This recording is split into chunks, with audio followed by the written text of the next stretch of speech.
میں نے 3 طریقے سے نماز جنازہ پڑھی ہے سعودی عرب میں. امام خاموشی سے ایک طرف سلام, بس یہی سب سے بہتر طریقہ ہے. امام قرات اونچی آواز میں کرے تب بھی درست ہے جی.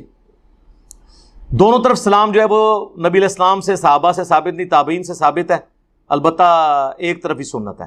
اونچی آواز میں بھی سنت ہے, آہستہ آواز میں بھی سنت ہے. سنن نسائی میں موجود ہے نبی علیہ السلام کا عمومی عمل آہستہ آواز میں نماز جنازہ تھا.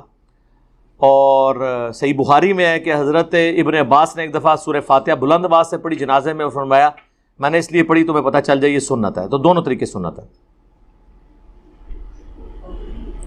اہل سنت کے پیچھے امام خاموشی سے, اور دونوں طرف والا ٹھیک نہیں ہے, خاموشی والا ٹھیک ہے, ایک طرف ہونا چاہیے. جو لوگ بدعت کا رد کرتے ہیں وہ لوگ بھی جماعت کے بعد اجتماعی دعا مانگتے ہیں, کیوں؟ کبھی کبھار تو مانگ سکتے ہیں نا وسیلے کے طور پر, روٹین میں نہ مانگیجیے. اب دیکھ لیں مولانا مودودی کی باقاعدہ آڈیو ریکارڈنگ انہوں نے چڑھائی ہے اگلے دنوں یوٹیوب پہ, جس میں ان سے پوچھا گیا کہ فرض نماز کے بعد اجتماعی دعا ہونی چاہیے. وہ کہتے ہیں نبی علیہ السلام سے تو ثابت نہیں ہے, یہ علماء نے بعد میں شروع کیا ہے, تو یہ ہے تو خلاف سنت ہے, کبھی کبھار کر لیں, عموماً نہ کریں. لیکن جماعت اسلامی کی ساری مسجدوں میں ہوتی ہے, اور مودودی صاحب کی آڈیو ریکارڈنگ موجود ہے. مودودی صاحب تو اب بری ہو گئے نا, اور اس کا نقصان کیا ہو رہا ہے کہ جو ہاتھ نہیں اٹھاتے اس دعا کے لیے وہ کہتے ہیں دعا, حالانکہ وہ دعا میں صرف 1-2 سنت دعائیں ہوتی ہیں, باقی تو ساری وہ عجیب و غریب دعائیں ہیں. تو دعا فرض نماز کے بعد اپنی اپنی مانگے نا, جو بے شک اکیلے میں ہاتھ اٹھا کے مانگے. یہ سنت اذکار جو گرین کارڈ ہمارا, کم از کم 17 اذکار اس پہ لکھے میں فرض نماز کے بعد کے, وہ پڑھے. علی بھائی السلام علیکم. وعلیکم السلام. حلالہ کی شرعی حیثیت کیا ہے؟ حرام ہے جی حلالہ. سنن ابن ماجہ میں حدیث ہے حلالہ کرنے والے اور کروانے والے پہ اللہ کی لعنت.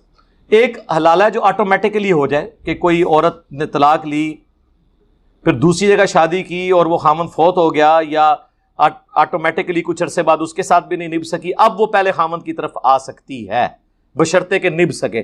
یہ ہے شرعی حلالہ. پری پلانڈ حلالہ حرام ہے, ایون حنفیوں کے نزدیک بھی حرام ہے. لیکن حلالہ نکالنے والے سارے مولوی ہوتے بریلوی دیوبندی ہیں, حنفی. طلاق دینے کے بعد رجوع کرنے کے لیے حلالہ شرط ہے؟ کوئی شرط نہیں ہے. اگر 1 یا 2 طلاق ہوئی ہے, رہ گئی 3 طلاق, تو اس کے بعد تو رجوع ہو ہی نہیں سکتا. کوئی اور طریقہ کوئی بھی نہیں طریقہ جی. السلام علیکم. علی بھائی آج کل کی شادیاں دیکھ کر یہ لگتا ہے شادیاں کم اور ناچ گانے کے اڈے زیادہ ہیں. آپ سے گزارش ہے کہ شادی کرنے کا مکمل طریقہ بتائیں. میری شادی کے اوپر ویڈیو ریکارڈ ہے, طریقے کوئی نہیں ہے جی. یہ کلچرل چیز ہے.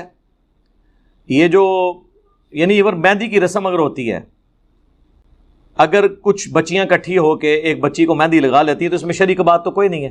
اسلام نے اسے کلچرل اس کے اوپر چھوڑا ہے. صرف یہ کہ حرام کام نہ ہو, مرد و عورت کا اختلاط نہ ہو. اب مرد کے ہاتھ پہ تو مہندی نہیں لگائی جائے گی کیونکہ مرد تو نہیں مہندی لگائیں گے, عورت کے ہاتھ پہ لگتی ہے.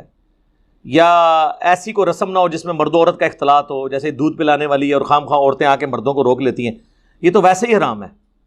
تو بس اسلام میں شادی کی کوئی اس طرح کی ڈیٹیلز نہیں ہے, صرف نکاح ہے اور اس کے بعد رخصتی ہے. اس میں جو آپ کی اپنے علاقے کی ایکٹیویٹیز ہیں وہ آپ کریں.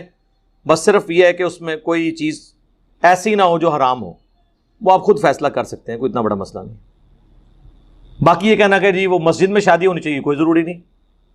نبی علیہ السلام کی کوئی ساری شادیاں مسجد میں تو نہیں نکاح ہوئے ہیں, تو یہ لوگوں میں مشہور ہے.